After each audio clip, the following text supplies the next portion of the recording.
ছিনিয়ে এনে আমাদের জন্য একটি সাম্য, ন্যায়, মানবিক, ইনসাফের বাংলাদেশ গড়বার জন্য আমানত রেখে গিয়েছিল।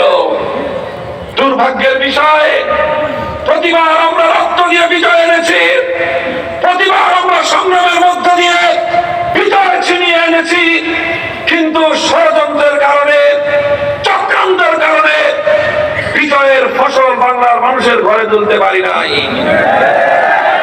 1971-এর মুক্তিযুদ্ধের পরই আধিপত্যবাদী ভারত মুক্তিযুদ্ধে নেতৃত্ব দানকারী শেখ মুজিবুর রহমান সাহেবকে ডেকে নিয়ে তার পকেটে প্রেসক্রিপশন ভরে দিয়ে বাংলাদেশের স্বাধীনতাকে হরণ করার অপচেষ্টা চালিয়েছে।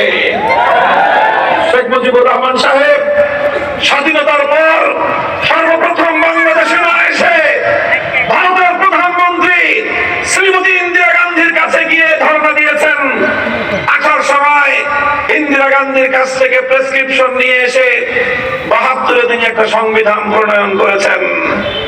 সেই সংবিধানে ভারতীয় সংবিধানের মূলনীতিগুলোকে কপি করে এনে বাংলাদেশের সংবিধানে পেস্ট করে দিয়ে প্রকারান্তরে বাংলাদেশের স্বাধীনতার মহান মুক্তিযুদ্ধকে ভারত মাতার চরণ তলে বলি দেওয়া হয়েছে।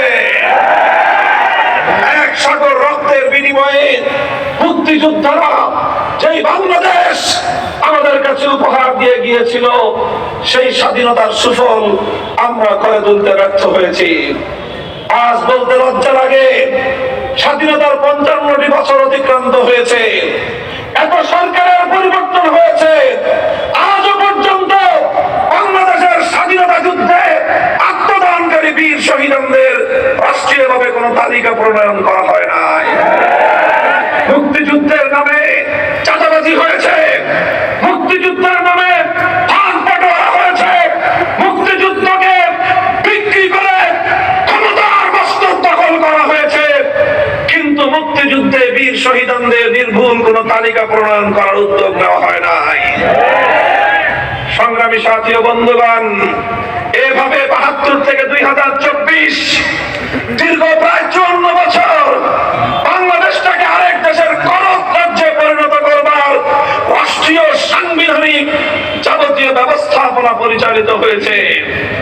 আর যখনই এদেশের মানুষ মুক্তির জন্য পাগল হয়েছে, এদেশের মানুষ যখনই আধিপত্যবাদের বিরুদ্ধে কথা বলেছে, এদেশের মানুষ যখন ভারতীয় আধিপত্যবাদের শৃঙ্খল থেকে নিজেদেরকে মুক্ত করার চেষ্টা চালিয়েছে, তখন তাদেরকে স্বাধীনতা বিরোধী, জঙ্গিবাদী, রাজাকার ইত্যাদি ট্যাগ দিয়ে তাদের উত্থানকে ঠেকিয়ে দেওয়ার চেষ্টা করা হয়েছে।